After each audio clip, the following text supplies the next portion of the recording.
Donc, on va commencer sans tarder, puisque nous avons la chance d'accueillir aujourd'hui Michel Tonini, mais il a des contraintes, il doit quitter à 19h30, donc nous commençons sans plus tarder. Alors, cette conférence, c'est les conférences mensuelles du dernier mardi de chaque mois. Celle-ci est co-organisée par l'Académie de l'air et de l'espace, la médiathèque de Toulouse, José Cabanis, et la Cité de l'espace de Toulouse aussi. Voilà, donc d'un point de vue pratique, on a maintenant l'habitude de faire ce type de conférence. Je crois qu'il y a déjà plus de 70 personnes qui sont déjà connectées. En principe, tout se passe bien. Simplement, il y a quelques règles de bonne conduite à tenir. D'une part, il faut, pendant le conférencier va parler, il faut mieux couper son micro. Pour la bonne réception chez vous, il vaut mieux aussi couper la caméra, ce qui permet d'utiliser au mieux la bande passante disponible, donc, que vous pouvez avoir, plus ou moins bonne selon l'endroit d'où vous vous connectez. Donc, je crois que ça devrait aller si chacun respecte donc cette consigne. Également, un point important, cette conférence sera enregistrée. Donc, pour ceux qui voudront la revoir ou qui n'auront pas pu la voir en entier, ils pourront donc la revisionner. Également aussi, d'un point de vue pratique, il nous a semblé mieux de pouvoir collecter pendant la réunion sur le chat vos questions, que j'essaierai de regrouper à la fin de la conférence de Michel Tonini, de façon à ce qu'il puisse vous répondre. Donc, comme d'habitude, il y aura à peu près peut-être 50 minutes, entre 50 minutes et 1 heure pour la conférence de Michel Tonini, et puis une demi-heure de questions-réponses.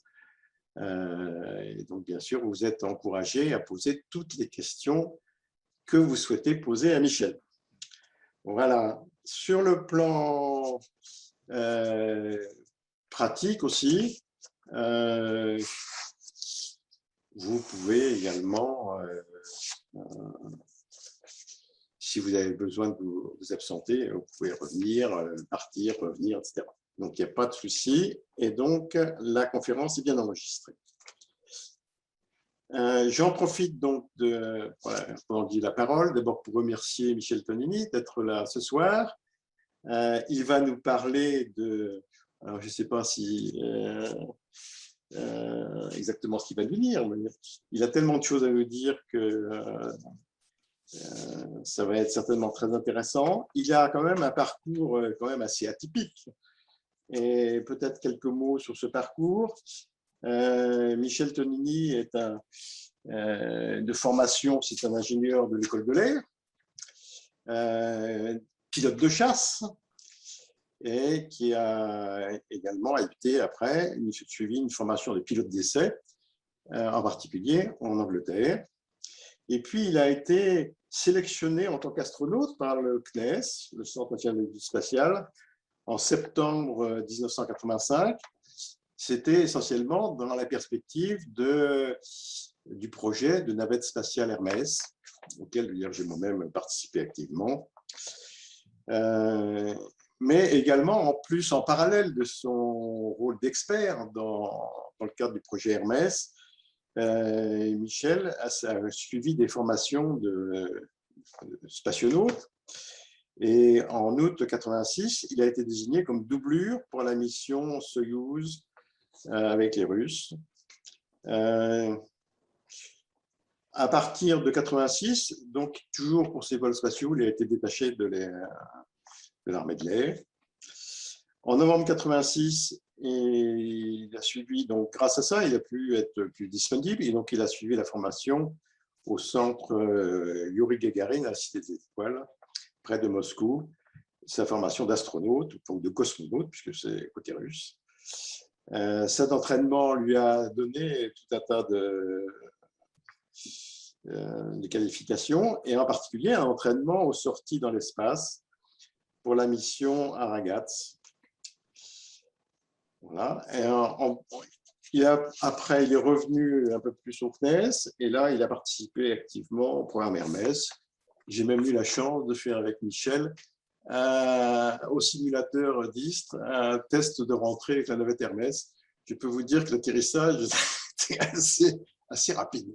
Je m'en souviens encore. Voilà. En 91, il retourne à la Cité des Étoiles pour reprendre l'entraînement, cette fois en tant qu'astronaute titulaire pour la 3e mission franco-russe Antares, qui s'est déroulée donc à l'été 92. C'était pour lui l'occasion de piloter le Soyouz russe. Je me rappelle même qu'il avait ramené, je crois, un fusil qui était très utile à la rentrée si jamais on se trouvait au milieu des ours quelque part en Russie. Bon, je ne sais pas s'il a toujours son fusil. Ensuite, après, il est parti suivre en 95 un stage au centre Johnson à NASA et il a été désigné pour faire un vol en novembre 80. Non, c'était pas. Ouais, c'était en.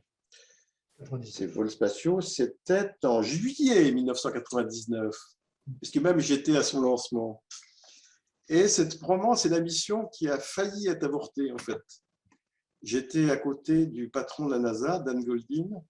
Il était d'une nervosité extrême. Il y a eu toute une série d'incidents. D'ailleurs, la navette n'a pas atteint exactement l'altitude qui était prévue. Néanmoins, c'était un grand succès parce que c'était pour le lancement d'un satellite d'astronomie X, donc de très hautes énergies, qui avait suffisamment d'ergols pour compenser l'altitude un peu plus faible. Donc, ça a été un très grand succès, cette mise à poste de son satellite d'astronomie X, qui, à ma connaissance, est toujours en état de marche, 22 ans après son lancement. Voilà, donc on peut dire qu'il a été placé en orbite dans les conditions parfaites par Michel Tonini et son équipage. Cet équipage, d'ailleurs, était le commandant de bord, et il me semble, était une dame, je crois. Voilà. Donc, vous voyez, pour toutes les femmes qui participent à cette réunion, vous pouvez avoir une vocation d'astronaute, voilà, au même titre que Claudie Aigneret. Les femmes sont les bienvenues. Suite à tous ces vols, Michel a été donc détaché, enfin est parti à l'Agence spatiale européenne et il a très vite occupé le poste de chef de la division des astronautes en Allemagne, à Cologne. Ça s'appelle l'EAC, European Astronaut Center, voilà, à Cologne, qui existe toujours. Il a pris également, lorsque ce Centre européen des astronautes s'est développé, il en a été le chef depuis janvier 2005 jusqu'à sa mise à la retraite. Jeune retraité, je crois que les astronautes, c'est 60 ans, non, il me semble que c'est ça, voilà. Ça n'a pas changé. Mais Michel est toujours extrêmement actif. Il est président du Space Conseil, Space Council pour le moment. Il donne plein de conférences, 450 conférences, je crois, en entreprise, en université ou des conférences comme ce soir. Il a également publié un livre très intéressant sur les 50 ans de coopération spatiale franco-russe. En coopération avec, cette publication a été faite avec un certain nombre de personnes qui ont participé à cette coopération. Et donc, il a livré son témoignage dans le cadre de ses vols, de son entraînement et de ses vols avec ses collègues russes sur la station Mir. Et donc, il a également des diplômes et des médailles tout à fait impressionnantes. Commandeur dans l'ordre de la Légion d'honneur, ce qui n'est pas rien. Il a reçu bien sûr des médailles de l'amitié franco-soviétique ou russe maintenant, la médaille des vols spatiaux de la NASA et le diplôme Vladimir Komarov de la Fédération astronautique internationale. également divers trophées, et en particulier dans le cadre de ses activités précédentes de pilote d'essai. Voilà, sans plus tarder, je vais passer la parole à Michel, qui va donc nous faire part de toute son expérience et puis de sa vision de ce que sont les explorateurs de l'espace. Voilà, Michel, la parole est à toi. Merci beaucoup Alain, merci beaucoup à tous. Et je vais partager avec vous les voyages spatiaux que j'ai faits avec les Russes, les Américains. Et puis, je vais vous parler un petit peu d'un thème que j'aime beaucoup, qui est de comment on est passé de la confrontation à la coopération entre Russes et Américains, et comment cette confrontation, passage à la coopération, fait partie d'un grand domaine qu'on appelle la bienveillance des astronautes par rapport à la Terre, et qui me donnera un petit peu la main sur l'avenir de ces vols spatiaux et de la feuille de route des vols spatiaux. Donc, sans plus attendre, je vais partager mon écran avec vous pour que vous puissiez voir cette présentation. Et Patricia, vous me dites si vous voyez bien la présentation. Oui, c'est parfait. Parfait. Donc, rappelez-vous que sur cette trame de photos de la station spatiale sur la Terre, lorsque nous partons sur une fusée qui est quand même un engin assez dangereux, on doit avoir confiance, et cette confiance est plus un voyage qu'une destination. C'est-à-dire que la confiance va se bâtir jour après jour, par effet cliquet, sans jamais descendre. Et c'est un petit peu cette confiance qui permet aux astronautes de partir sereins dans l'espace. Mais c'est également cette confiance qui a été le cœur du travail entre Américains et Russes pour faire cette station spatiale internationale. Donc, la personne que vous voyez ici, vous la connaissez tous, hein, c'est Thomas Pesquet, qui en est à son deuxième vol dans l'espace et dont je suis assez fier parce que je l'ai recruté avec mon équipe lorsque j'étais le patron de l'EAC.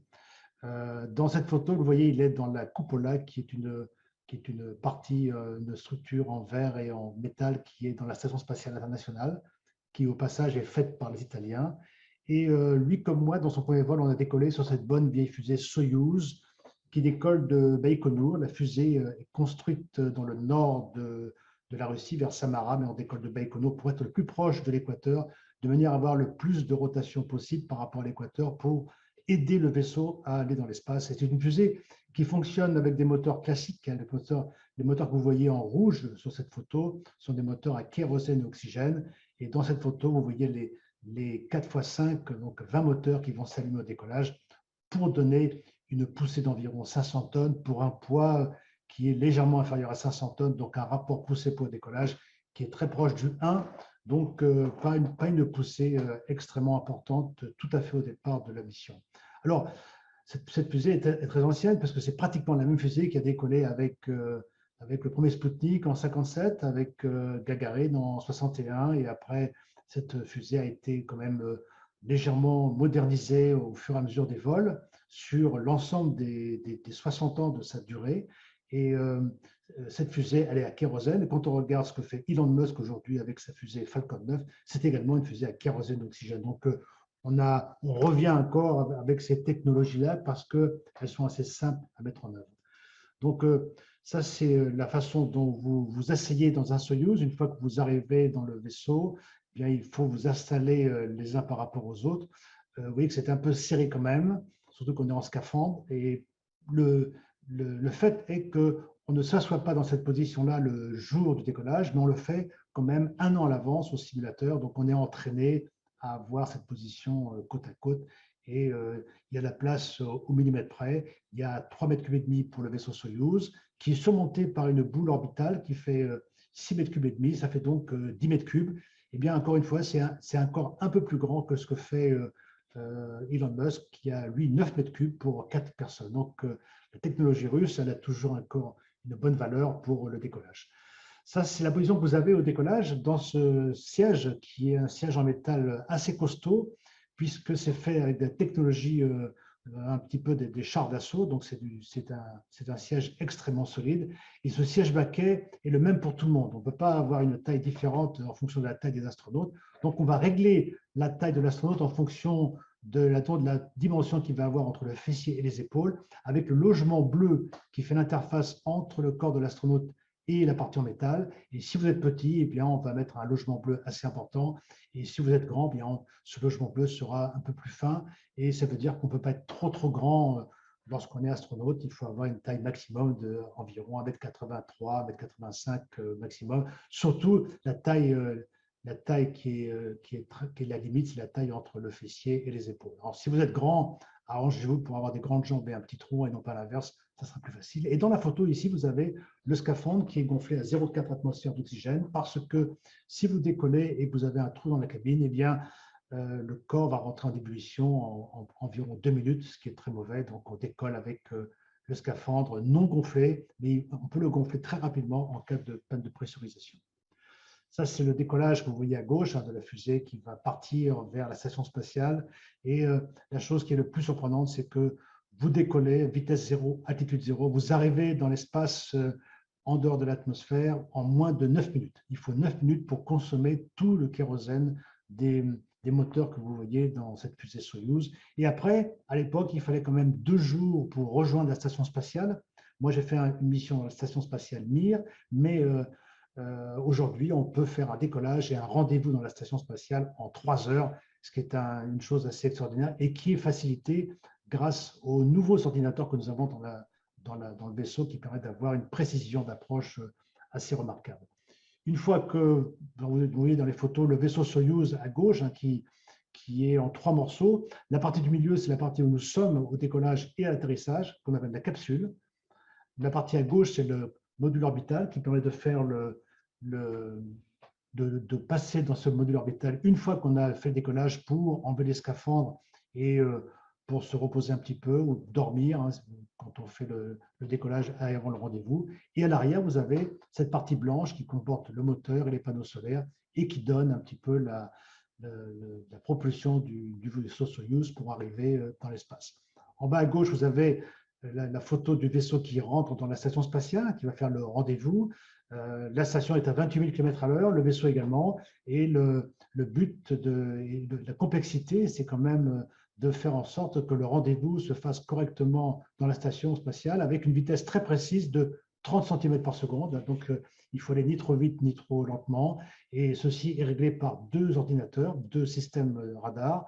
Et en backup, eh bien, c'est l'astronaute, le cosmonaute qui est au milieu, qui a des commandes de pilotage pour faire le pilotage manuel. Et c'est arrivé dans l'histoire des vols Soyouz, c'est arrivé à environ 5% des vols ou 10% des vols sont des vols avec des rendez-vous manuels.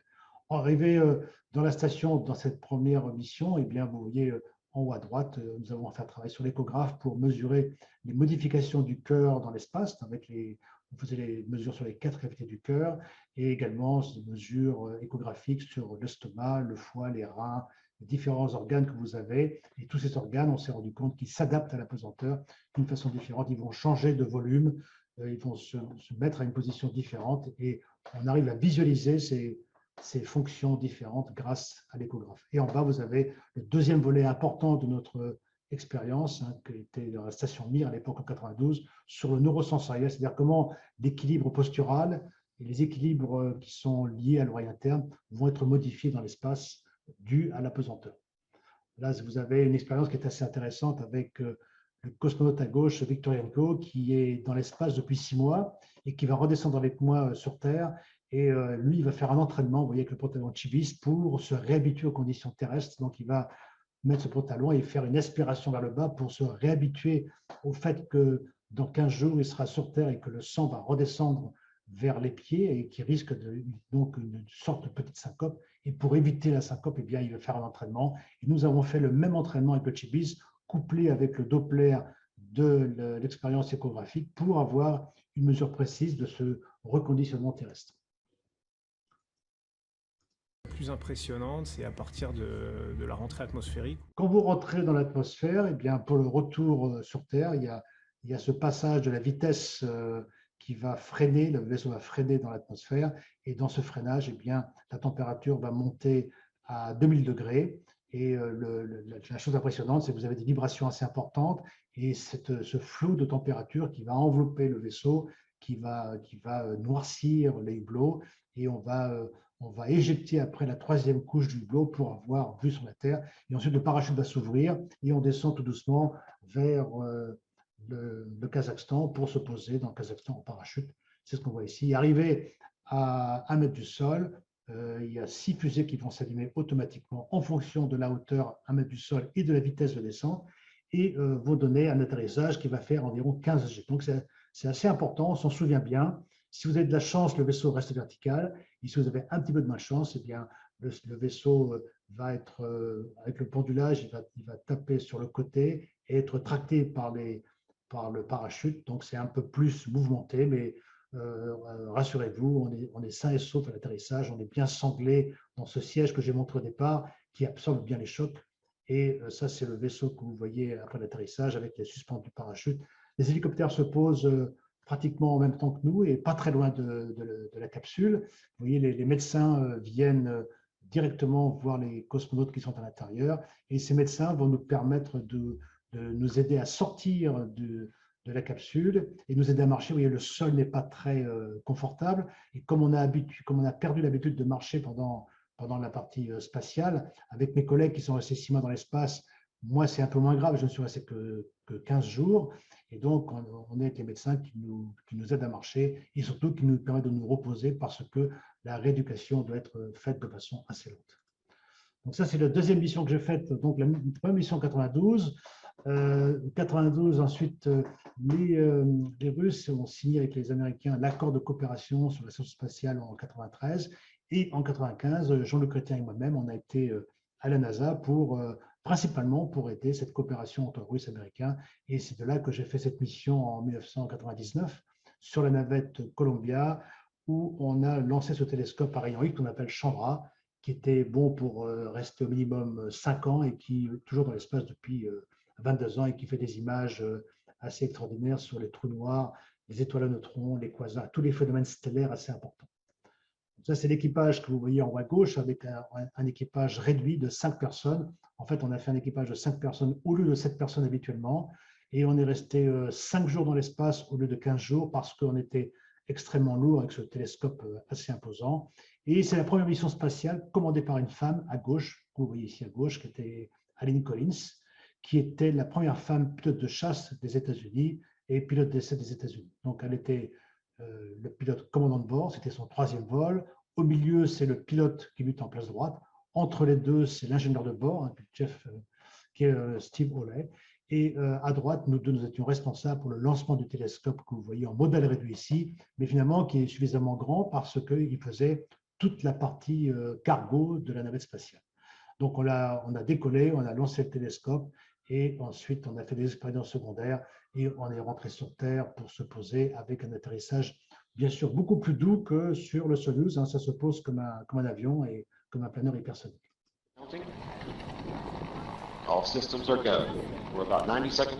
Donc ceci, la séquence de décollage que vous allez voir, la minute avant le décollage.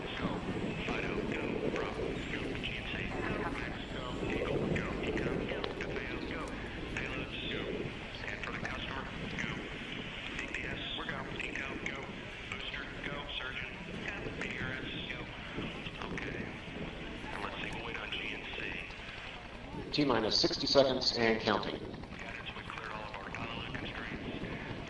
We are transferring to orbiter internal power at this time. Discovery is now running off its 3 onboard fuel cells. Coming up on a go for auto sequence start.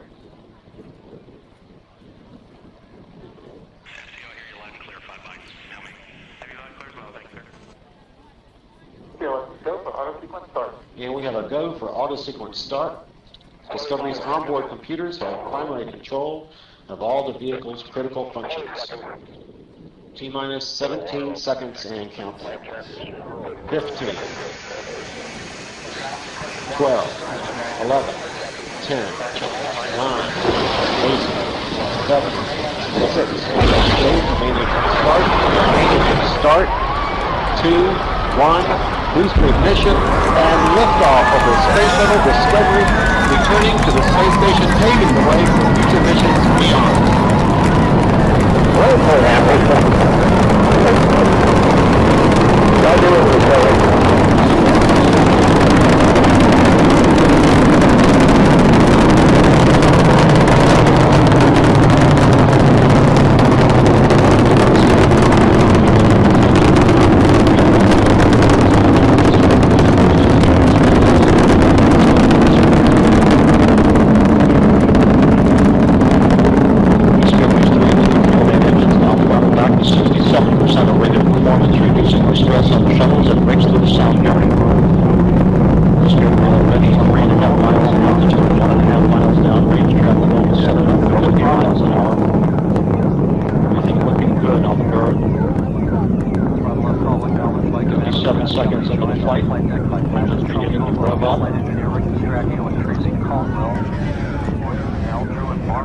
Standing by for the throttle up call from Capcom Steve Crow. Wings of the Legacy.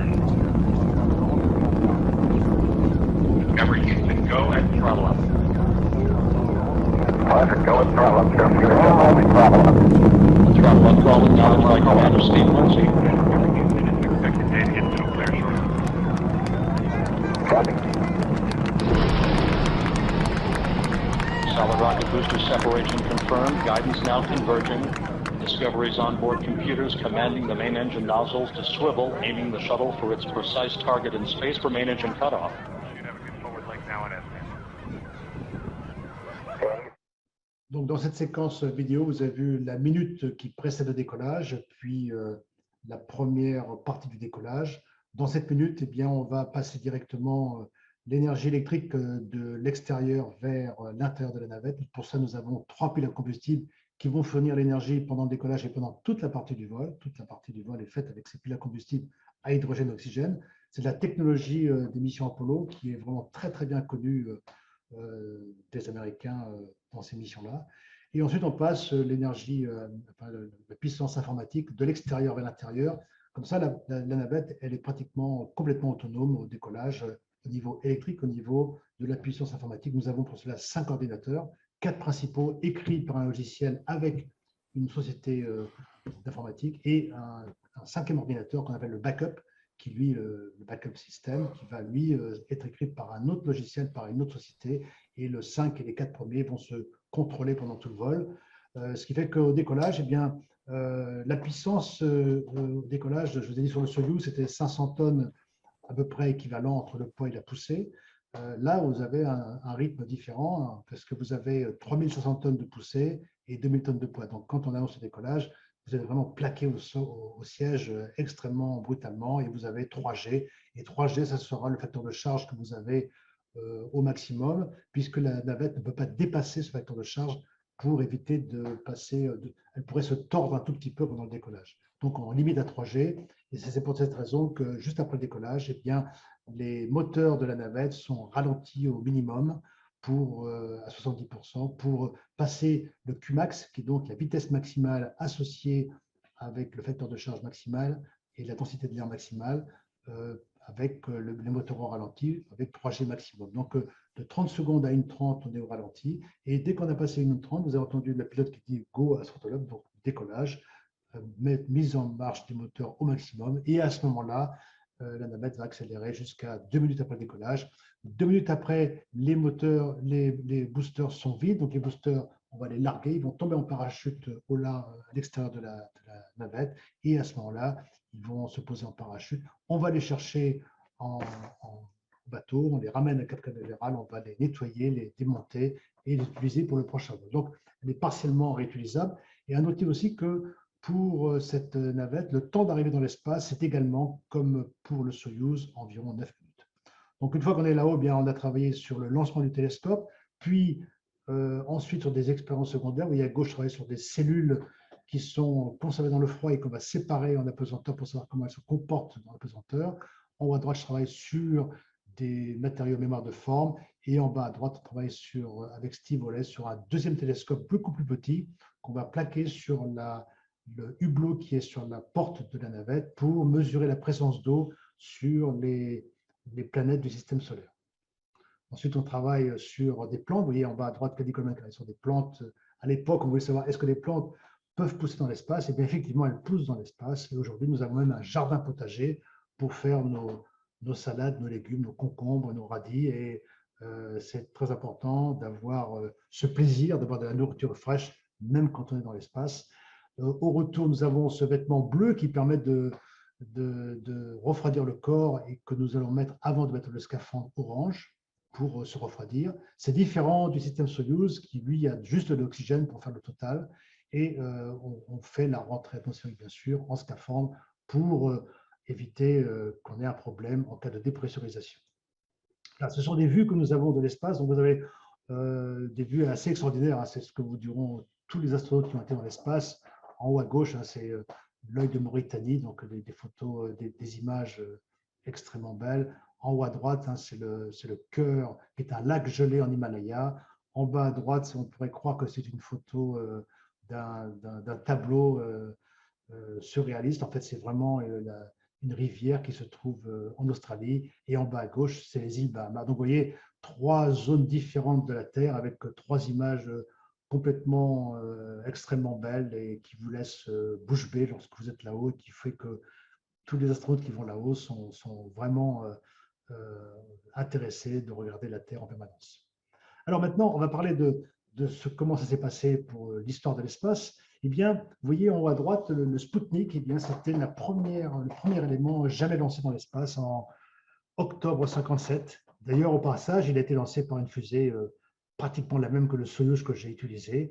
Et ce petit morceau que vous voyez à droite, eh bien, il n'est pas très grand, il est métallique pour qu'on le voit bien à l'œil nu, enfin avec des télescopes bien sûr, et il y a un petit émetteur qui fait bip bip, donc c'est un objet de propagande, il fallait qu'on soit entendu, il fallait que les soviétiques à l'époque puissent montrer qu'ils étaient dans l'espace, donc il est passé au-dessus de la Terre, mais il est passé au-dessus des États-Unis aussi, et c'était vraiment une grande surprise pour les Américains parce que ils ne s'attendaient pas à ce que les soviétiques puissent lancer déjà une fusée avec un satellite, le premier satellite autour de la Terre. Et si à la place d'un émetteur, ça avait été une bombe nucléaire, ça aurait été extrêmement grave pour les Américains. Donc, les Américains à l'époque avaient, au Texas, ils avaient Von Braun et son équipe d'ingénieurs. Et donc, c'était un peu ces fusées qui décollaient avec des moteurs issus de la technologie Von Braun. Donc, les Russes ont eu beaucoup d'avance à cette époque-là. Et ils ont également lancé Gagarine en 61. Alors, Gagarine avec un vol extrêmement compliqué, puisque imaginez qu'il a décollé seul dans sa fusée. Je vous ai montré au départ qu'on avait une tour d'éjection. Il n'avait pas une tour d'éjection, il avait un siège éjectable. Et il a décollé pour faire un tour de la Terre. On voulait juste savoir si un humain pouvait supporter le vol spatial entre le décollage, le fait d'être en apesanteur et le retour sur Terre. Donc, une orbite, c'était suffisant. Une orbite, c'est un tour de la Terre. Ça dure environ 1h30, plus l'atterrissage, on va dire 1h40. Et donc, il décolle, il dit qu'il voit la Terre, que sa vue fonctionne bien, qu'il peut entendre, il peut déglutir, il peut manger. Il se sent vraiment très, très bien. Il dit que la Terre est vraiment très, très belle. C'est le premier humain qui était dans l'espace et qui disait que la Terre est très belle. Le retour était plus complexe parce que la capsule qu'il avait n'était pas une capsule avec un fond plat, mais une capsule sphérique. Et donc, il ne pouvait pas se poser avec sa capsule au sol. Il fallait qu'il s'éjecte de la capsule arrivé à 5 km de hauteur. Donc, une mission assez complexe. Et depuis cette mission, on a augmenté la durée tout doucement pour arriver à des vols de plus en plus longs. On a été, bien sûr, faire des vols de 6 mois, de 1 an, même de 14 mois. On était sur la Lune et actuellement, nous sommes avec des astronautes dans la Station spatiale internationale. Ça, c'est la phrase historique de Gagarine lorsqu'il s'est posé. Il a vu les paysans de la ferme dans laquelle il s'est posé au Kazakhstan, avec son parachute qui traînait à ses côtés. Et ils ont eu peur de voir cet homme qui arrivait de l'espace, qui était habillé avec une façon un peu différente de ces éleveurs de chevaux. Et il leur dit, n'ayez pas peur, je suis un soviétique comme vous, je descends de l'espace, je voudrais juste avoir un téléphone, s'il vous plaît, pour appeler Moscou, qui ne sait pas que je suis posé, ils ne savent pas où je suis. Autre date historique, donc, comme les Russes ont décollé en 61, eh bien, les Américains savaient qu'il y avait un petit retard et c'était quand même la compétition entre Russes et Américains. Et donc, le premier Américain qui décolle pour faire un tour de la Terre, c'est John Glenn. Et comme les Russes avaient fait un tour de la Terre, eh bien, John Glenn a fait 3 tours de la Terre. Il y a un livre qui explique un petit peu ce vol qu'il a fait, écrit par Gene Kranz, qui était le contrôleur de la mission Apollo 13, et qui explique vraiment que ce vol a été fait de 3 tours autour de la Terre, mais de façon extrême, et que le 3e tour était pratiquement catastrophique. On a frôlé la catastrophe, mais il fallait battre les Soviétiques à l'époque. Donc John Glenn, premier Américain dans l'espace. Les Russes, les Soviétiques voient que les Américains ont recruté The Right Stuff, donc l'étoffe des héros, c'est les 7 hommes qui faisaient partie de la première sélection des astronautes. Et donc les Russes disent, on va encore battre les Américains, on va faire décoller la première femme dans l'espace. Et ils recrutent Valentina Tereshkova. À l'époque, il n'y avait pas de femme pilote de chasse ou pilote d'essai, mais Valentina Tereshkova était parachutiste. Et donc, les Soviétiques ont recruté 5 ou 6 femmes parachutistes qui avaient un bon niveau de technicien. Et Valentina Tereshkova a été élue pour faire le premier vol. Donc, vous voyez, deuxième victoire pour les Soviétiques de faire décoller la première femme dans l'espace.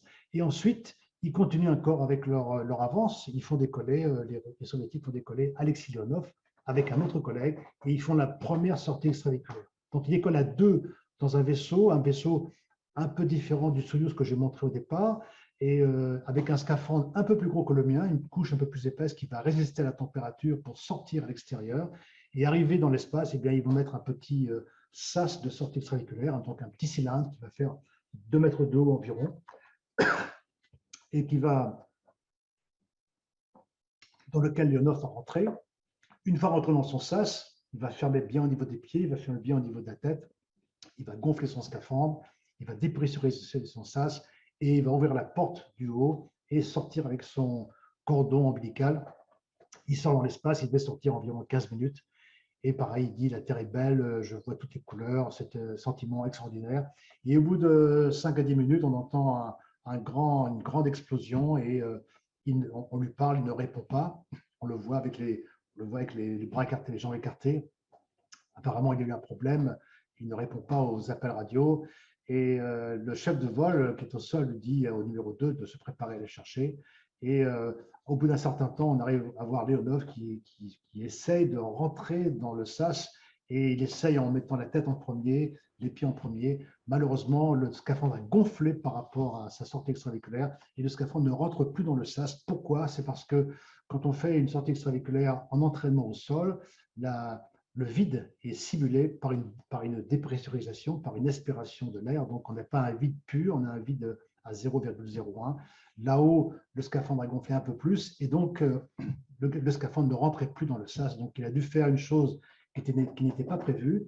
Il a dû donc dépressuriser un petit peu son scaphandre, sachant que si vous dépressurisez vos scaphandres dans le vide, la mort est assurée en moins de 2 minutes. Donc, il a dépressurisé un petit peu, et pas 2 minutes, mais environ 30 secondes, pour pouvoir rentrer dans le sas. Et donc, c'était une mission quand même assez périlleuse, mais qui s'est bien déroulée quand même. Ensuite, la victoire est passée aux Américains, du côté américain, avec le premier alunissage en 69 avec Armstrong et Aldrin. Ensuite, il y a eu les années, alors je reviens en arrière, pardon, les années navettes spatiales de 81 à 2011, 30 ans de navettes spatiales qui se sont déroulées avec beaucoup de résultats scientifiques, avec une navette qui a permis de lancer des télescopes comme Hubble, de les récupérer pour les réparer. Grâce à cette navette spatiale, on a pu faire également la Station spatiale internationale, donc une navette qui était extrêmement importante, mais qui était quand même assez dangereuse.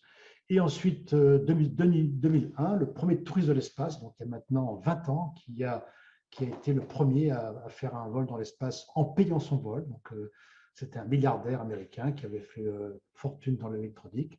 Et ensuite, les Chinois, donc Yang Liwei, qui était le premier taïkonaute qui va dans l'espace avec une fusée longue marche et avec un vaisseau Shenzhou. Et ensuite, eh bien, en 2012, la première mission de SpaceX qui va vers l'ISS, un SpaceX qui est commandé par Elon Musk, qu'on a vu à la NASA dans les années 95, lorsqu'il était là-bas. On voyait ce jeune homme qui disait qu'il allait faire des fusées. Personne ne le prenait vraiment au sérieux, mais on a eu tort parce que finalement, il a fait les choses très sérieusement, avec beaucoup de motivation et beaucoup de détermination. Il a réussi à envoyer plusieurs missions de ravitaillement vers la station spatiale pendant 9 ans. Et depuis 1 an, il fait des missions de ravitaillement avec des astronautes dans la station spatiale qui fonctionnent également très, très bien. Et en 2017, la Chine annonce qu'elle va aller sur la Lune pour y prendre l'hélium-3, qui est un carburant naturel dans la regolithe lunaire et qui permettrait d'alimenter les moteurs à fusion nucléaire. Donc, vous voyez un trajet différent entre Russes et Américains. À gauche, vous avez le trajet des Russes, des Soviétiques et des Russes, avec une fusée, une capsule classique. On a toujours la même fusée Soyouz améliorée. La capsule Soyouz a eu plusieurs améliorations, mais c'est toujours une capsule à 3 personnes. Ils ont eu 7 stations Salyut, la station Mir, et ils sont à moitié propriétaires de la station ISS. Ils ont essayé d'avoir un humain sur la Lune, c'était le même Leonov, donc ça aurait été une personne. Les Américains, à la place, ils ont eu Mercury pour 1 personne, Gemini pour 2 personnes, Apollo pour 3 personnes pour aller sur les missions lunaires, mais également pour aller sur la station spatiale Skylab, qui a duré très peu de temps. Ils ont été sur la Lune 6 fois. Ils ont eu 30 ans de navette spatiale. Donc oui, 2 chemins différents. Les Russes, un chemin plutôt rectiligne. les Américains un chemin plutôt un zigzag. Et entre ces deux, eh bien, il y a cette mission conjointe Apollo-Soyouz en 1975, dont on parle peu, mais une mission qui était très importante, puisque vous avez à gauche le vaisseau Apollo qui a décollé de Cap Canaveral, à droite le vaisseau Soyouz qui décolle de Baïkonour, et les deux vont s'arrimer l'un par rapport à l'autre dans une mission assez importante sur le plan diplomatique. C'était quand même la première réunion de deux vaisseaux, de deux pays qui étaient complètement antagonistes. Et vous avez ici l'équipage de cette mission. Vous voyez, en vert, vous avez les Russes, en marron, vous avez les Américains. Et dans ces équipages, eh bien, deux personnes se rencontrent en 1972, qui sont Tom Stafford et Leonov, donc les deux qui sont en haut, qui sont d'ailleurs dégarnis, qui se retrouvent et puis qui sympathisent. Stafford est américain, il est pilote de chasse, il est un brillant pilote de chasse, et il sympathise avec Leonov. Leonov, qui est russe, ne parle pas du tout l'anglais à l'époque, et ils arrivent à parler avec les interprètes, mais ils rentrent chez eux, et comme à l'époque, astronautes et cosmonautes et membres du gouvernement, ils se donnent le mot en disant, écoutez, ça serait bien qu'on fasse une mission conjointe. Et c'est eux qui ont quand même monté leur mission conjointe, malgré les gens du gouvernement qui n'étaient pas vraiment pour cette mission-là. Et non seulement ils ont monté cette mission-là, mais ils sont restés amis. Et c'est une amitié assez forte qui a commencé en 72 et qui a duré jusqu'à la fin, parce que là, c'est la photo que vous avez il y a un an avec Stafford qui est à gauche. Vous voyez, donc, comment il était avant et vous voyez comment il est maintenant, donc il a changé. Et Leonov qui est à droite, qui malheureusement est décédé il y a un an, qui était un très bon ami à moi. Je peux vous dire que je connaissais bien tous les deux. Ils ont toujours été ensemble. Tous les ans, ils passaient des vacances ensemble. J'ai toujours vu Stafford venir rencontrer Leonov en Russie et vice-versa. Quand j'allais aux États-Unis, je voyais souvent Leonov et Stafford ensemble. Donc, des liens d'amitié assez forts, des liens d'amitié qui ont dépassé ce qu'on pouvait espérer au départ sur ce que pouvait faire un Russe et un Américain ensemble, un Soviétique et un Américain ensemble. Ceci dit, cette amitié n'a pas été retrouvée dans les autres membres d'équipage, mais justement entre ces deux personnes-là qui, après cette mission Apollo-Soyouz, ont continué leur amitié pour essayer de faire cette station internationale. Donc on peut dire que ce sont ces deux personnes-là qui ont fait en sorte qu'on ait une station internationale, et on est passé de la confrontation à la coopération, c'est-à-dire que la confrontation a donné de la vitesse aux programmes spatiaux, mais pas de réel contenu scientifique. Quand Kennedy annonce qu'on va sur la Lune, ben on y va en 8 ans, mais il n'y avait pas assez de science derrière, et c'est peut-être la raison pour laquelle on n'est pas revenu sur la Lune par la suite, parce qu'il n'y avait pas assez de matière à faire de la science sur la Lune. Et aujourd'hui, on a une coopération, bien sûr, une évolution plus lente, mais il y a beaucoup plus de science. La station internationale aujourd'hui a vraiment des résultats scientifiques qui sont extrêmement importants et valables. Et on essaie, bien sûr, on a une coopération avec 5 partenaires. Et le futur, c'est d'avoir aussi une coopération avec les 5 partenaires, plus la Chine, plus l'Inde, auquel cas on aurait 7 partenaires ensemble. Et cette photo-là vous montre une photo assez intéressante de ce qu'on voit dans la station spatiale. C'est la coupe de cheveux de deux cosmonautes. Vous avez à droite en rouge, c'est un astronaute américain. À gauche, c'est un cosmonaute russe, biélorusse d'ailleurs, c'est Oleg qui vient de se poser il y a quelques jours.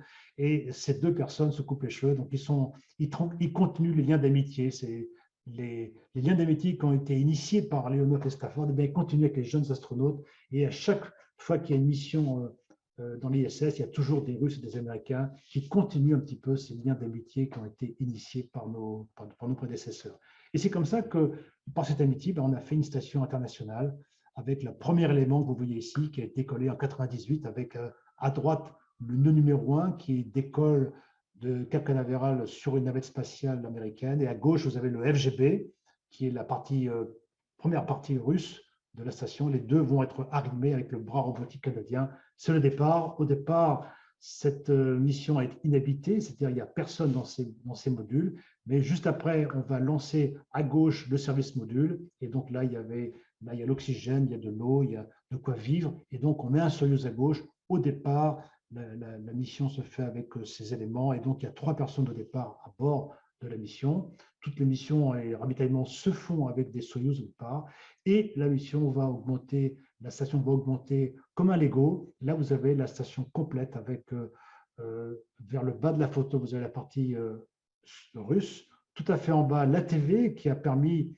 de faire le ravitaillement de la station. Et c'est grâce aux 5 lancements de l'ATV qu'on a pu payer le lancement de Columbus, qui est le module que vous voyez sous la navette à gauche, qui est notre module à nous, scientifiques européens. La navette qui est tout à fait en haut à gauche, tout à fait en haut de la photo, le bras robotique canadien qui est sous la navette, le module Kibo qui est face à Columbus, la partie américaine qui est sous ces 2 modules-là, le treillis métallique qui comporte les panneaux solaires, les radiateurs que vous voyez ici. Cette photo est prise par un Soyouz, bien sûr, qui vient de quitter la station pour se poser. Et à chaque fois que le Soyouz quitte la station, eh bien, il va faire un tour de la station lentement pour prendre des photos et des films pour savoir si rien n'est cassé, de manière à pouvoir réparer la station spatiale par la suite. Et donc, ça, c'est la photo de ce que vous avez aujourd'hui comme configuration de la station, avec les Progress qui sont comme des Soyouz, mais ils sont automatiques, ils amènent du ravitaillement, et ce sont nos incinérateurs naturels quand on rentre au sol. Le Soyouz MS avec 3 personnes, MS ça veut dire c'est le nouveau Soyouz très rapide dans le ravitaillement et surtout dans le rendez-vous. Ces Soyouz font des rendez-vous en 3 heures, donc ils sont quand même très performants, avec des ordinateurs très performants. Le HTV, c'est le module de ravitaillement japonais qui est lancé par les Japonais, qui lui fait du bursing, donc il arrive par la station, on le prend avec un bras robotique pour le docker sur la station, et vous avez à gauche le Crew Dragon DM2, qui est ce véhicule lancé par SpaceX et qui amène 4 astronautes dans la station spatiale. C'est le véhicule qu'a utilisé Thomas Pesquet pour venir dans la station et qu'il va utiliser le 5 novembre pour se poser au sol. Voilà. Le but du vol dans l'espace, eh bien, la première mission a duré 1h40, c'était la mission de Gagarine. Ensuite, on a augmenté tout doucement l'évolution pour faire des vols de 1 semaine, 3 semaines, 1 mois, 6 mois. Aujourd'hui, tous nos vols font 6 mois. On a fait des vols de 1 an. Le record absolu, c'est 14 mois. Et on a réussi à augmenter cette durée de vol grâce au sport, avec des tapis roulants, des vélos ergomètres, des extenseurs pour faire de la musculation là-haut. Donc, il y a aujourd'hui, quand j'ai volé, on faisait 1 heure de sport par jour sur 3 jours. Maintenant, on fait 2 heures et demie de sport par jour. Donc, on a vraiment augmenté la quantité de sport que font les astronautes dans l'espace. Et en parallèle, eh bien, on a fait des missions terrestres, surtout sur le fait que l'humain, au niveau de son corps, il peut rester 14 mois dans l'espace sans problème, mais le problème, c'est la psychologie. Donc, on a fait Mars 500 avec 18 mois, avec 6 membres d'équipage qui étaient enfermés dans des réservoirs à côté de Moscou. Et ça a bien fonctionné d'ailleurs. Et ensuite, ICES à Hawaï, avec un Français qui a duré 1 an, une mission qui a duré 1 an. Ce Français n'était pas sur la plage à Hawaï, mais dans un bidon enfermé, parce que sur le plan psychologique, on peut faire l'étude de la personne seule et en groupe pour savoir les réactions psychologiques de chacun de ces domaines-là. Et le but, c'est d'avoir une meilleure connaissance du comportement humain pour faire des vols plus longs, bien sûr, pour aller vers la Lune, vers Mars ou vers un astéroïde. Pendant que nous faisons ces vols, qui est vraiment l'objectif numéro 1 de nos missions, eh bien, on fait des calculs sur la science. On a par exemple démontré que l'ostéoporose que nous avons dans les vols spatiaux, elle est réversible. Donc, les humains ont de l'ostéoporose quand ils sont dans l'espace. Cette ostéoporose peut revenir à un bilan normal après l'atterrissage. Nous faisons également, vous voyez, une expérience qui est assez importante sur la croissance de cristaux de protéines. C'est-à-dire, vous voyez dans cette image en haut à gauche, vous avez le cristal qui est une maladie qui va croître sur Terre. Vous voyez la même chose dans l'espace, donc une dimension plus grande, ce qui fait qu'on pourra avoir une taille plus importante et les scientifiques pourront connaître la valeur géométrique et faire un médicament adapté plus précisément. Là, vous avez donc ma feuille de route pour le futur, qui est de faire une station spatiale, non pas avec 5 agences spatiales, mais avec 7, c'est-à-dire une station future, une station ISS 2 qui serait faite avec les 5 agences spatiales actuelles, plus la Chine et plus l'Inde, pour être tous ensemble, on va dire, pour mutualiser un petit peu tous nos moyens. Cette coopération à 7 servirait à aller sur la Lune. Donc aujourd'hui, cette coopération sur la Lune n'est pas encore vraiment bien établie, mais on pourrait considérer que les 7 qui ont fait l'ISS pourraient se servir de cette homogénéisation de leurs travaux sur l'ISS pour les utiliser pour aller sur la Lune, de manière à prendre l'hélium 3 qui est vraiment la ressource énergétique importante pour le futur. Et on parle aujourd'hui de village lunaire international. Ensuite, eh bien, cet exercice d'aller sur la Lune nous servira à aller sur Mars, également avec les 7 partenaires, pour que ça revienne moins cher et pour qu'on puisse partager les connaissances de chacun. Ces voyages sur Mars pourraient servir également à aller intercepter un astéroïde. Pourquoi? Parce que les astéroïdes sont dangereux, peuvent tomber sur la Terre et faire des dégâts assez importants. Donc, on pourrait éviter l'astéroïde en envoyant des vaisseaux habités qui mettraient des moteurs sur les astéroïdes pour les pousser un petit peu de la Terre. Et en plus, les astéroïdes sont très importants parce qu'ils ont beaucoup de matières premières, donc on pourrait avoir les matières premières manquantes sur Terre grâce à nos astéroïdes. Après, il y a les points de Lagrange qui sont des points d'équilibre entre la Terre, la Lune et le Soleil. Les stations spatiales solaires sont des stations comme l'ISS, mais beaucoup plus grandes. Elles sont beaucoup plus grandes que l'ISS en géostationnaire et elles peuvent envoyer l'énergie électrique par micro-ondes sur des stations réceptrices qui sont au sol. Médicaments dans l'espace, j'en ai parlé, ce sont les médicaments issus de la croissance de protéines de cristal. Télécographie, quand j'ai fait mon premier vol, j'ai dû faire l'échographie moi-même. Aujourd'hui, Thomas Pesquet, dans la station spatiale, il met juste un cône échographique sur sa poitrine et le médecin qui est au CHU de Tours va faire la télégraphie par télémesure. Donc, on va d'abord économiser le temps d'entraînement des astronautes, mais surtout, on aura pour le médecin qui va le demander une image beaucoup plus précise et beaucoup plus importante. Et là, on parle maintenant d'une station commerciale qu'on appelle Axiom. Et là, j'ai appris récemment qu'il y a une deuxième station ou une troisième station commerciale qui va certainement être en préparation et être lancée parce qu'il y a quand même une activité commerciale assez importante et que ces stations pourraient être utilisées pour faire des médicaments, faire de la nanotechnologie ou des nouveaux composants d'ordinateurs qui sont difficiles à faire sur Terre, mais qu'on pourrait faire dans l'espace et pourrait servir également aux États, gouvernements, d'envoyer des astronautes avant d'aller sur la Lune, bien sûr.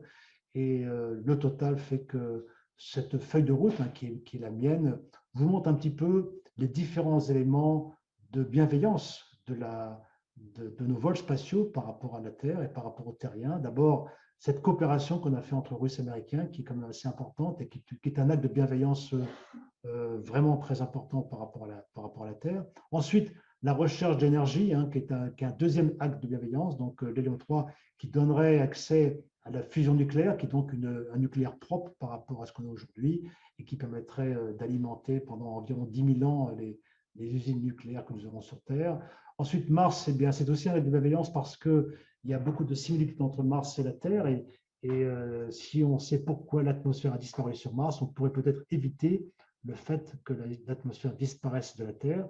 Ensuite, l'évitement d'un astéroïde, c'est encore un acte de bienveillance par rapport à la Terre, se concentrer sur un ennemi qui vient de l'extérieur et non pas un ennemi qui vient de la Terre, et donc se faire tout en sorte que ces astéroïdes ne touchent pas la Terre, parce qu'ils sont quand même très dangereux.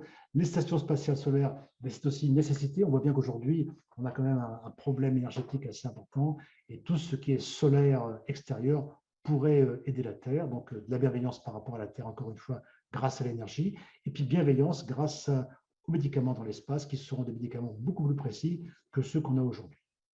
Voilà. Donc ça, ce sont des pages que j'ai trouvées dans le journal de ce que nous sommes en train de faire ou pas, qui sont en préparation. La Chine fait une station spatiale solaire, donc ils sont en train de la préparer. Là, on parle en bas d'un astéroïde de 300 mètres. C'est le fameux astéroïde Apophis. Malheureusement, ce n'est pas 2027, mais c'est 2029. On a réussi à faire une rencontre, un astéroïde entre une sonde japonaise et un astéroïde. Donc, un astéroïde, quelque chose de très important et très dangereux, on peut l'intercepter. Les Russes envoient des touristes dans l'espace. Eh bien, on l'a vu récemment, ils ont envoyé pas des touristes, mais des gens qui font des films dans l'espace. Et puis, en bas à droite, encore un astéroïde qui pourrait toucher la Terre. Donc, on en parlera souvent, vous verrez souvent des articles de presse qui parlent d'astéroïdes.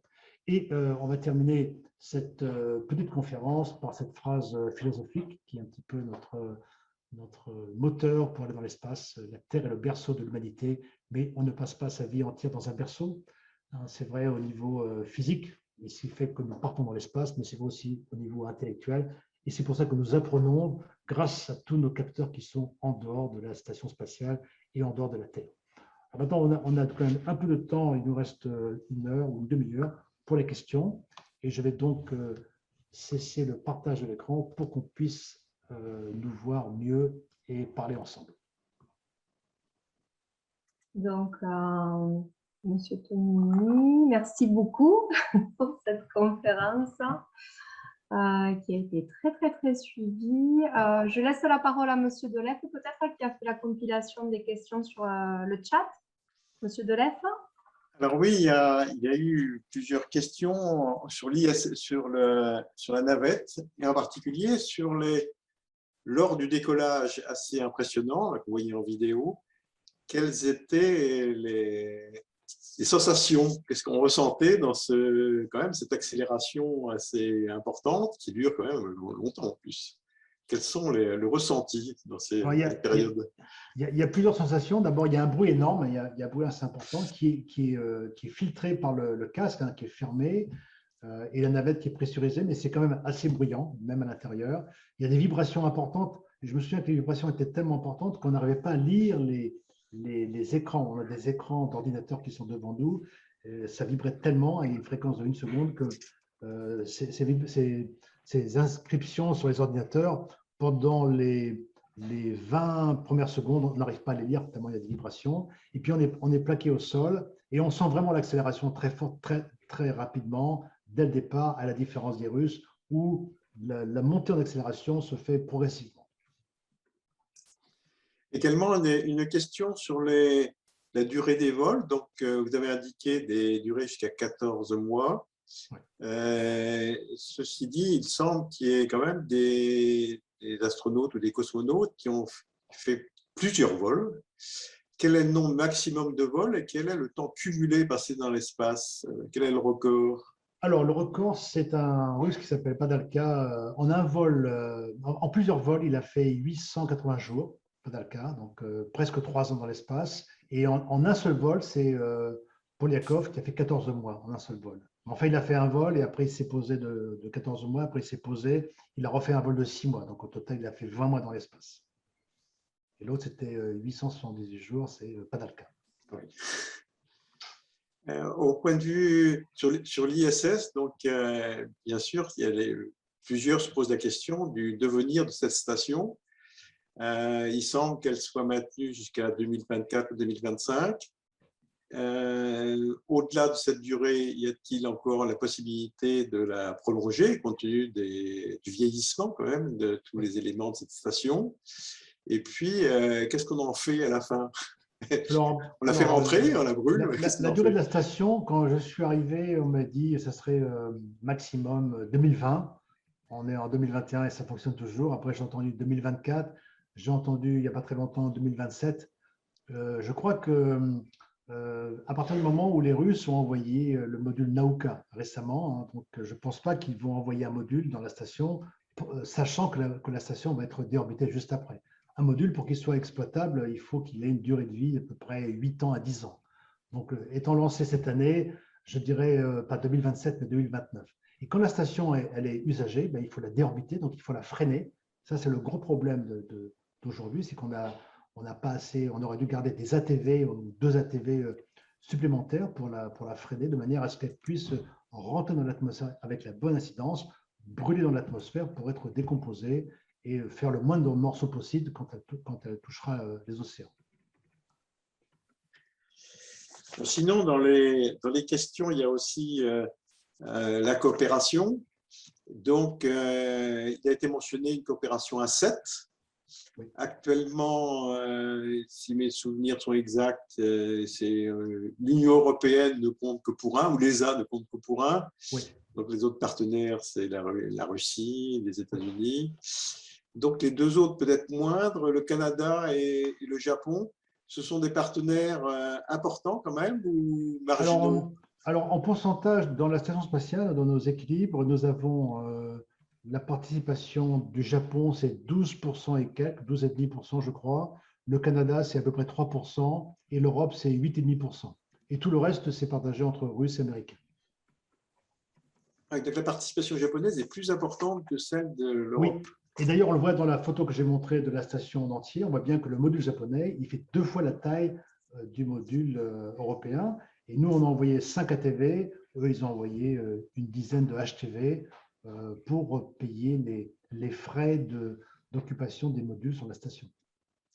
Le temps d'astronaute est proportionnel à ce taux de participation ou c'est une Oui. autre logique? Oui, le temps d'astronaute est proportionnel à ce temps, à ce degré de participation. C'est pour ça que il y a plus de Japonais qui vont dans l'espace, puis après, vous avez plus d'Européens, puis après, vous avez les Canadiens. Dans C'est ce qu'on les... appelle le MOU, hein, le Memorandum of Understanding, entre tous les partenaires de la station spatiale, et c'est les MOU qui vont régler le temps de partage du temps de vol dans la station. Quel est le type de participation du Canada, qui est quand même un pays relativement modeste? Oui. Est-ce qu'ils ont une participation intéressante? Oui, alors c'est à peu près un petit peu moins que 3%, environ 3%. Et c'est en quoi ils participent? Alors, c'est les bras robotiques. Vous avez le bras robotique de la station spatiale, de la navette spatiale, qui était au départ sur la navette américaine. Puis, ils ont mis le nouveau bras SSRMS qui est sur la station spatiale.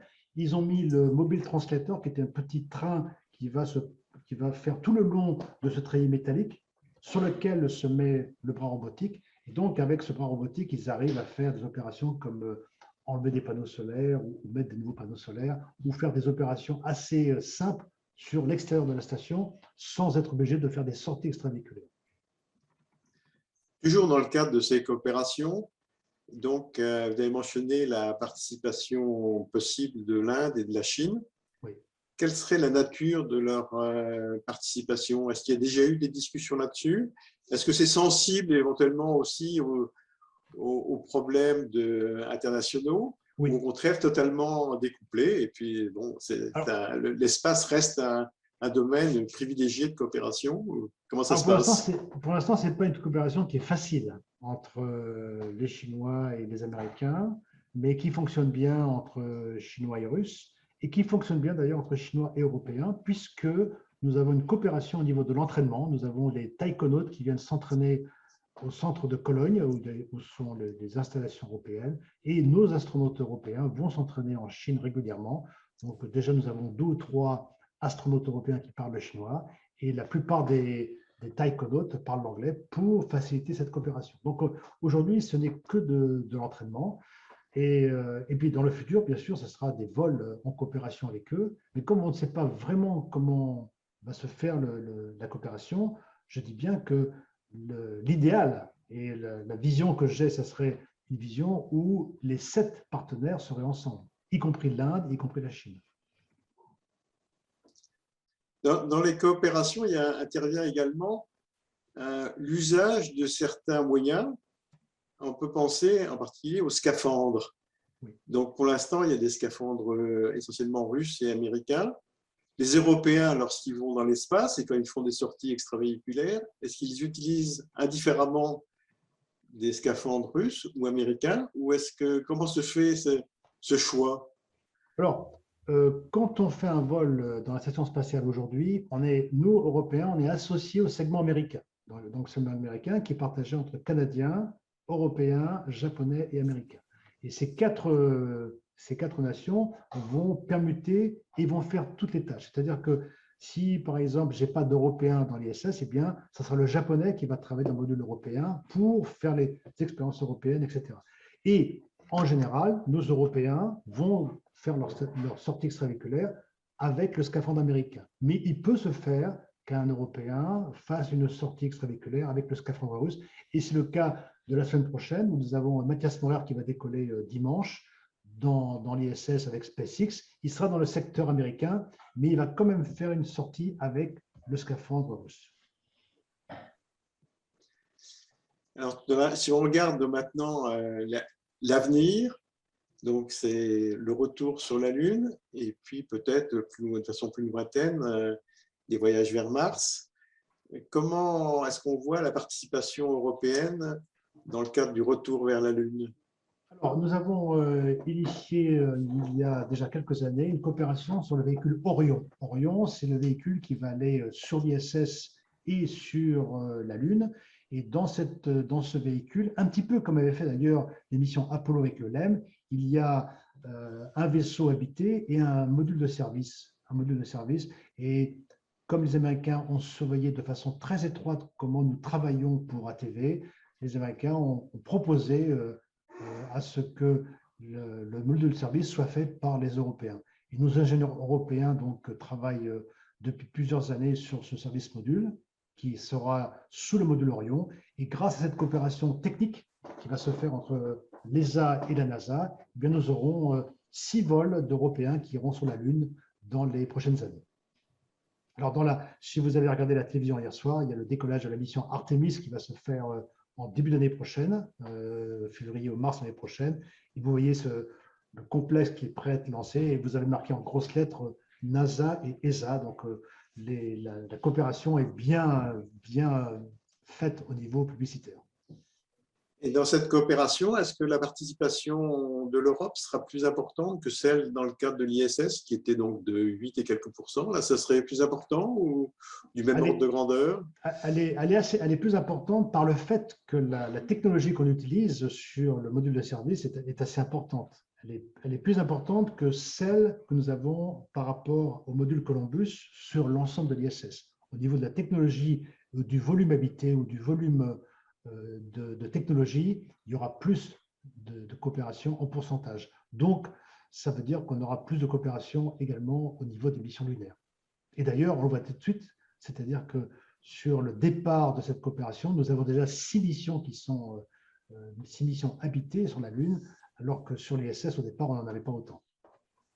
Alors, quand est-ce qu'on peut prévoir le premier Européen posant le pied sur la Lune? Alors, sera-t-il français ou pas? La mission Artemis 1 va décoller l'année prochaine, elle sera inhabitée. La mission habitée sera la mission Artemis 2, dans laquelle il y aura principalement des Américains. Et la mission Artemis, comme son nom l'indique, sera une mission avec des femmes. Donc, ce sera une femme américaine qui va se poser.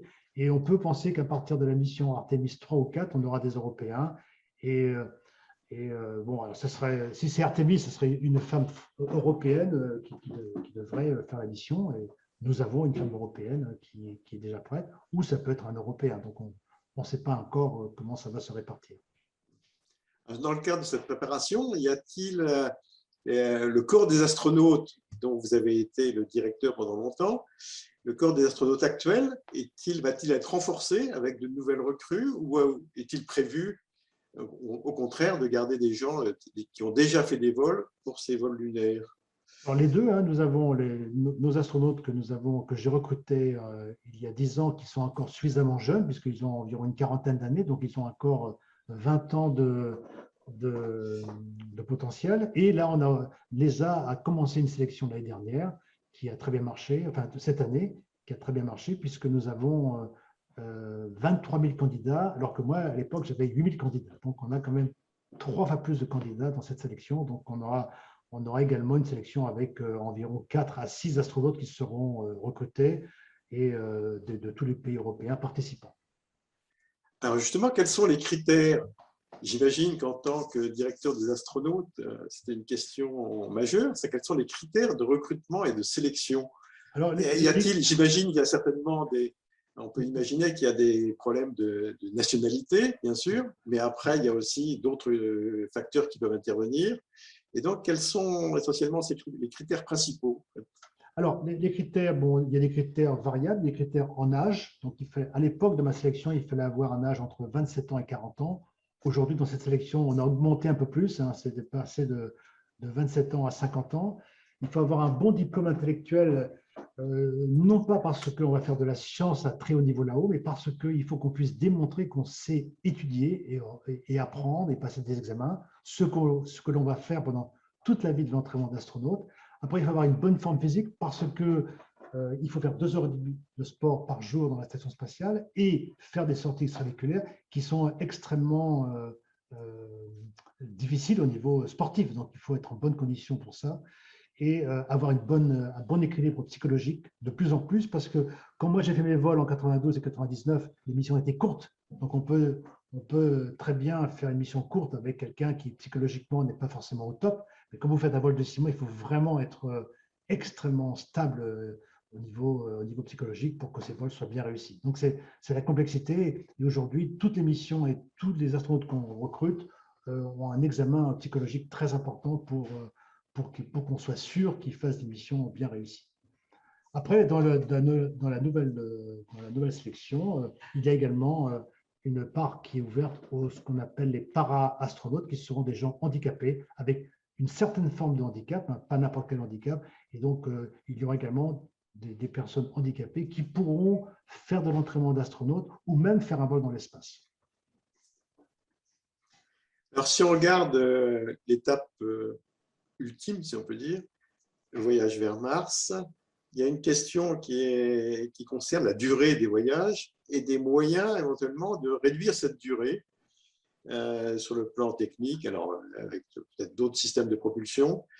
Qu'est-ce qu'on peut envisager effectivement pour tâcher de rendre ce voyage un peu plus rapide que ce qui est actuellement possible avec les moyens de propulsion actuels?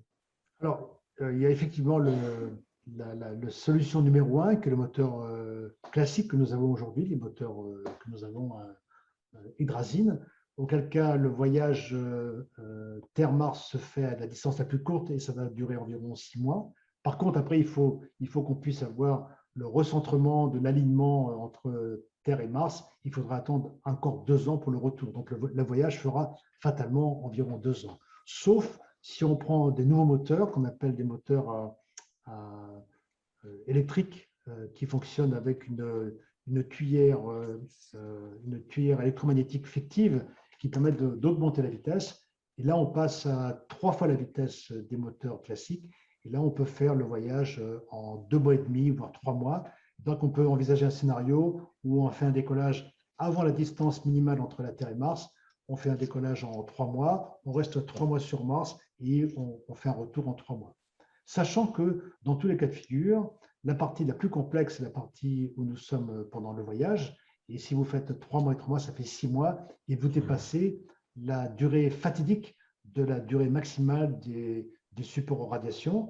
Les missions récentes qu'on a fait vers Mars avec les vaisseaux, avec les robots, montrent que pendant les voyages vers Mars, on a quand même beaucoup de radiations qui seraient insupportables pour les astronautes. Donc aujourd'hui, on va faire des missions vers la Lune qui vont durer environ 40 jours pour mesurer ces radiations de façon plus précise et surtout savoir comment se protéger aux radiations.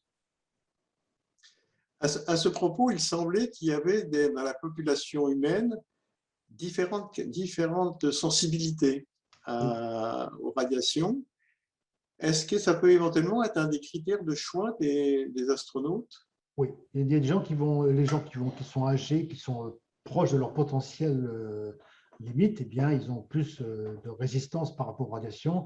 Mais là, on parle de radiations qui sont assez mauvaises et qui sont quand même mortelles, hein. Les derniers relèvements que nous avons eus sur la mission vers Mars avec le dernier robot montrent que sur le trajet vers Mars, c'est quand même assez important. Et donc, aujourd'hui, il faudrait quand même une protection beaucoup plus importante pour qu'on puisse tenir le vol de façon plus sécurisée.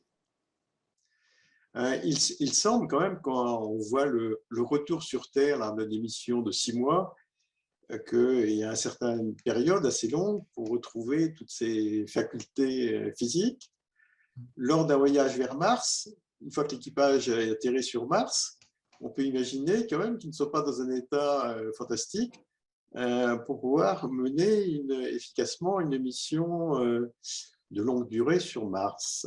Comment est-ce qu'on peut envisager une acclimatation plus rapide que ce qu'on sait faire actuellement?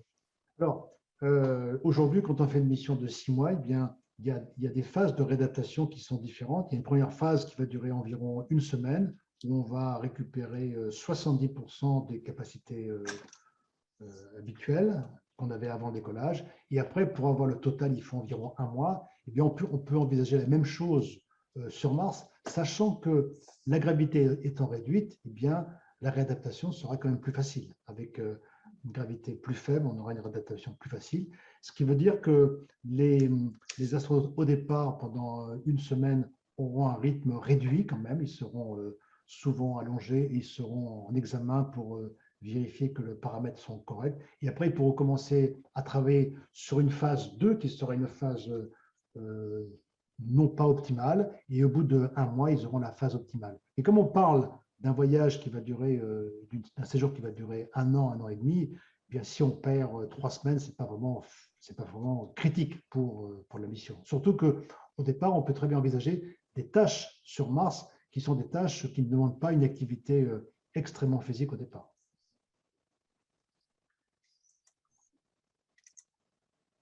Dans les questions un peu bizarres, est-ce qu'on peut envisager d'envoyer une famille, Alors, sur le voyage sur Mars, y compris un ou deux enfants? Est-ce que ça paraît c'est une question très sérieuse. science-fiction? Parce que science-fiction, mais non, parce que ce siècle-ci où nous sommes, nous verrons l'arrivée des humains sur Mars, j'en suis certain. Je ne veux pas dire une date précise parce que quand j'étais sélectionné en 85, on avait dit le vol sur Mars est dans 30 ans, et donc je n'ai pas envie de dire que c'est encore 30 ans, et qui est une date qui est toujours hypothétique. Donc je pense que dans ce siècle, on ira sur Mars, mais on prépare encore les voyages d'après, de l'au-delà, et si on a bien contrôlé le voyage sur Mars à tous les niveaux, au niveau de la psychologie, des vivres, des radiations et de tous les problèmes qui peuvent en découler, eh bien, il faudra penser à faire des voyages en dehors du système solaire vers les exoplanètes. Et donc, c'est des voyages qui vont durer des dizaines d'années, voire des centaines d'années. Et donc là, il faut commencer à penser à envoyer des familles qui vont se constituer. Et il y aura dans les vaisseaux, je pense, il y aura les enfants, les parents, les grands-parents en même temps. Donc, les enfants peuvent rêver. On peut rêver, mais vous savez, il n'y a pas de limite. À partir du moment où on est parti dans l'espace en 61, eh bien, tous les vols du futur seront. Je suis certain que dans plusieurs siècles, nous irons dans différentes étoiles, dans différentes exoplanètes qui sont accessibles à nous-mêmes, et ça prendra beaucoup de temps. Et on aura des moteurs plus précis, on aura des moteurs plus puissants, donc on aura des moteurs comme Vasimir qui accélèrent à des vitesses très importantes. C'est vrai que jusqu'à présent, on a vu l'essentiel des astronautes, cosmonautes, taïkonautes sont des professionnels. On voit quand même maintenant se développer de façon assez précise des perspectives pour le tourisme spatial. Oui. Comment tu perçois ce développement? Alors, est-ce que ça restera un truc de privilégié pour des gens très fortunés, ou est-ce que ça peut se développer de façon assez considérable en parallèle de ce qui se fait dans le domaine professionnel? Alors, le tourisme spatial, c'est vrai que nous, en tant que professionnels, quand on regarde l'entraînement que moi j'ai dû avoir 7 ans d'entraînement avant de faire un vol. Et quand on voit que ces touristes-là, ils font un entraînement de quelques semaines et ils partent dans l'espace, c'est vrai que nous, on regarde ça avec un peu de jalousie, mais ce ne sont pas les mêmes vols. Ils ne vont pas faire de programme scientifique important, il n'y aura pas de sortie extravéhiculaire, il n'y aura pas d'opération vraiment scientifique de haut niveau. Mais c'est le cours des choses. Si on fait l'analogie avec les vols en avion, au départ, c'était des vols extrêmement rares à des pilotes vraiment professionnels. Puis après, les gens qui ont pu devenir pilotes, puis des passagers payants, et des passagers payants avec des prix qui sont descendus au fur et à mesure que ces vols ont augmenté en quantité. Eh bien, pour l'espace, ça sera un peu la même chose. D'ailleurs, on voit aujourd'hui qu'il y a quand même une panoplie de prix qui est assez différente entre les vols de Virgin Galactic qui sont à 200 ou 250 000 euros et les vols vraiment dans l'espace à Elon Musk, SpaceX, qui sont des vols qui font plusieurs dizaines de millions. Et donc, c'est encore un peu cher. C'est encore un peu cher, mais dans quelques années, dans quelques dizaines d'années, les prix vont réduire avec la quantité. Ah oui. Bon, y a-t-il encore d'autres questions? Je vois qu'il y a M. Bruno Langrand qui veut poser peut-être une question. Ah, on ne vous entend pas. On ne vous entend pas, M. Langrand. Enclenchez votre micro, s'il vous plaît. Voilà, posez votre question. On ne vous entend pas non plus. Ah. Il peut l'écrire s'il veut, il peut la taper sur le chat. Alors sur le chat, peut-être. Là, par contre, je ne sais pas pourquoi ça ne fonctionne pas. Ça doit être sur votre ordinateur, monsieur Langrand. Il peut écrire sur le chat, il peut écrire là. Voilà. Sinon, il y avait une question. Il y a une question plus personnelle, Michel. Oui. Est-ce que tu es toujours passionné et au-delà, bien sûr, de ce type de conférence, Et quelle est ton activité actuellement? Du consulting ou qu'est-ce que j'imagine que tu as une retraite très active, donc quels sont tes domaines d'activité? Alors oui, je suis passionné. D'ailleurs, le fait que je vous ai parlé ce soir prouve que j'étais passionné parce que j'aime bien partager.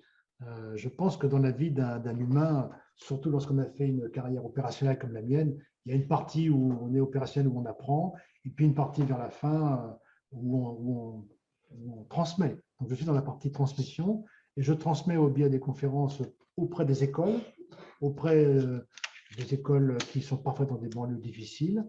Et surtout, je fais ça au travers des conférences de management où j'explique un petit peu la différence de management, ou tout du moins les techniques de management que nous avons dans l'espace et ce que nous avons dans l'espace qui peut servir au management des entreprises sur Terre. Donc, je suis beaucoup lié aux entreprises de management avec des structures comme l'APM, qui est l'association du progrès du management, ou bien HEC, ou des structures équivalentes sur le management. Alors, Monsieur Langrand, est-ce qu'on vous entend? Alors, on n'entend toujours pas. Alors après, il y a dans les questions, il y a aussi, que pense Michel Tonini du futur Starship de SpaceX? Alors, Starship, c'est la fusée, la grande fusée. fusée. Oui, la grande fusée. Bon, c'est vrai qu'il y a eu pas mal d'échecs, surtout le fait de la récupérer au sol. Et ça me fait penser au fait que quand les Russes ont voulu aller sur la Lune, ils ont voulu faire une homothétie de la fusée Soyouz pour faire la fusée N1, et ça a été un échec. Et lorsqu'on voit la fusée Starship, eh bien, Elon Musk a voulu faire l'homothétie inverse pour l'atterrissage. Et ce qui est vrai en homothétie sur un dessin n'est pas vrai quand on est ingénieur, et les homothéties ne se règlent pas. D'ailleurs, Alain, et tu le sais très bien à propos d'Hermès, puisque Hermès était un petit peu une homothétie de la navette. Cette homothétie fonctionnait sur la navette spatiale américaine, mais dès qu'on a fait une homothétie en plus petit pour faire Hermès, eh bien, on a eu beaucoup de complications, d'autant plus qu'il y avait l'accident de Challenger au même moment. Donc, tout ce qui est homothétique, la règle de l'homothétie ne s'applique pas aux vaisseaux spatiaux. Et Starship est une fusée qui est vraiment assez impressionnante, mais le fait de vouloir tout récupérer à l'atterrissage pose des problèmes actuellement à SpaceX. Alors, il y a encore peut-être la dernière question. Peut-être, parce que Monsieur Langrand, attendez, on réessaye? On réessaye? Et non. Ah non, ça ne marche pas. Il faut l'écrire. Bon, alors, l'ordinateur. Sur le chat. Sur le chat. Oui. À propos de la récupération sur l'hélium-3 en grande quantité, il y a une question qui se pose: quelles sont les conséquences sur la Lune d'une telle exploitation de ces ressources? Oui, alors c'est vrai que c'est quand même, il faut savoir qu'il y a 500 millions de tonnes d'hélium-3 sur la Lune, d'après des calculs hypothétiques. C'est pour ça que nous retournons sur la Lune pour vérifier ces informations-là. Mais ça peut poser un problème sur la Lune, sachant que la Lune au départ n'avait pas d'hélium-3. L'hélium-3 provient du fait que la Lune a été bombardée pendant des milliards d'années par le Soleil, et l'énergie du Soleil, vu qu'il n'y a pas d'atmosphère sur la Lune, elle a été emmagasinée sur la régolithe lunaire qui contient de l'hélium-3. Donc, l'hélium-3 sera retiré, sachant que si les gens pensent que l'hélium-3, en étant retiré, correspond à une différence de masse de la Lune, eh bien, nous avons aussi un projet pour compenser la masse de la Lune. C'est-à-dire que la masse de la Lune au niveau keplérien, c'est-à-dire que si on baisse la charge de la Lune, la masse lunaire, eh bien, on a prévu de la réaugmenter par la capture des micro-astéroïdes, des petits astéroïdes que nous allons mettre autour de la Lune. Donc, il y aura le bilan global keplérien sera le même au niveau lunaire grâce à la Lune, moins l'hélium-3, plus les astéroïdes qui sont autour d'elle, qui seront nos réservoirs naturels de matières premières, vu qu'on sait que les astéroïdes sont très très riches en matières premières. Alors, c'est une vision qui pourrait penser à une vision complètement science-fiction, mais on sait bien que dans notre affaire spatiale ou aéronautique, beaucoup de choses issues de la science-fiction ont été réalisées. Alors peut-être une dernière question, hein, puisqu'il va falloir qu'on te libère. Monsieur Delef, il y a Monsieur Langrand qui a réussi à poser sa question sur le chat. Ah, Ah, alors attends, je vais aller le voir. Mais alors, quel conseil donneriez-vous aux jeunes visant le métier d'astronaute? Enfin, je alors, pense qu'il faut que tu dises ce que tu en penses, là. Quel, de, métier- de quel conseil de donnes-tu? vraiment étudier surtout les matières scientifiques, de faire le maximum au niveau scientifique, mathématiques, physique, d'essayer de faire la meilleure école d'ingénieur. Et sachant que si on veut être astronaute aujourd'hui, il y a quand même 3 carrières de choix qui sont comme la mienne, pilote de chasse, pilote d'essai, ou bien ingénieur de haut niveau, genre polytechnique, hein, c'est ce qu'a fait Clairvoy, ou bien scientifique de haut niveau, c'est ce qu'a fait Claudie Ignoret. Et dans le recrutement que j'ai organisé avec l'Agence spatiale européenne, il y avait également ces 3 types de recrutement entre pilote, ingénieur et scientifique. Donc ça reste les 3 voies majeures, sachant que si on travaille beaucoup à l'école pour devenir astronaute, eh bien, ce potentiel qu'on aura va permettre d'être astronaute. Et si on n'arrive pas à être astronaute, eh bien, on sera ingénieur dans l'espace pour des véhicules spatiaux du futur. Et on voit bien à travers la liste des projets futurs que ces projets dans l'espace sont de plus en plus importants, avec de plus en plus d'applications. Et ça veut dire que nous aurons besoin de beaucoup d'ingénieurs pour s'occuper de l'espace dans le futur. Alors, Patricia, est-ce que vous pouvez passer la… Je n'arrive pas à trouver la question de Monsieur Langrand. Pouvez-vous nous la transmettre? Bonsoir Michel, serais-tu prêt à repartir en mission dans l'espace?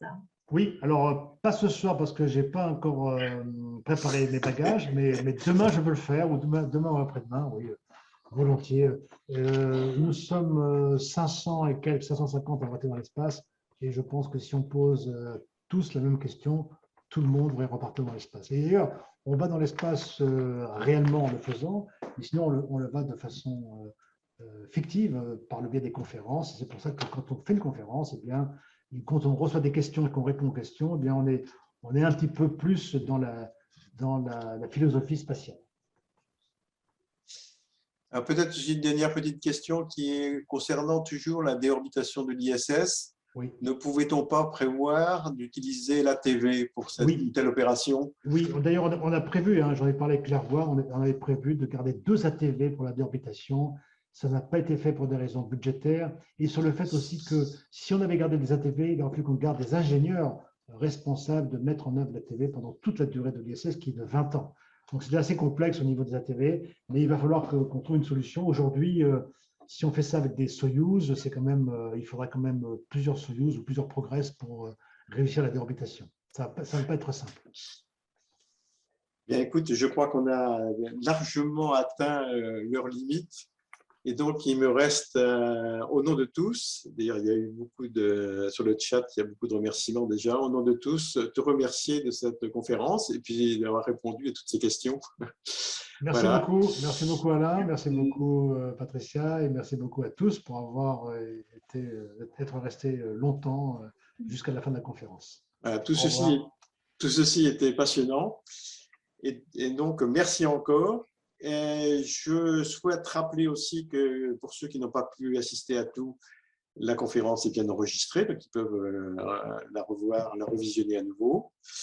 Et puis, j'annonce aussi donc, la prochaine conférence, dernière conférence de l'année, qui aura lieu comme d'habitude le dernier mardi du mois prochain, le mardi donc 30 novembre, 18 h, comme d'habitude. Cette fois-ci, elle pourra avoir lieu, nous dit la médiathèque, en présentiel. Donc, pour tous ceux qui souhaitent venir assister à la conférence de André Bohr, qui sera le prochain conférencier, ils peuvent se rendre à la médiathèque. Pour ceux qui ne pourront pas, ça sera également accessible par vidéo transmission. Voilà. Et le sujet, ça portera sur la viabilité des petits véhicules aériens électriques. Voilà, qui était un sujet très à la mode sur le plan, dans le domaine des drones. Merci de votre attention. Et puis, donc, ça clôt notre soirée. Merci beaucoup à tous. À très bientôt. Au revoir à tous. Au revoir.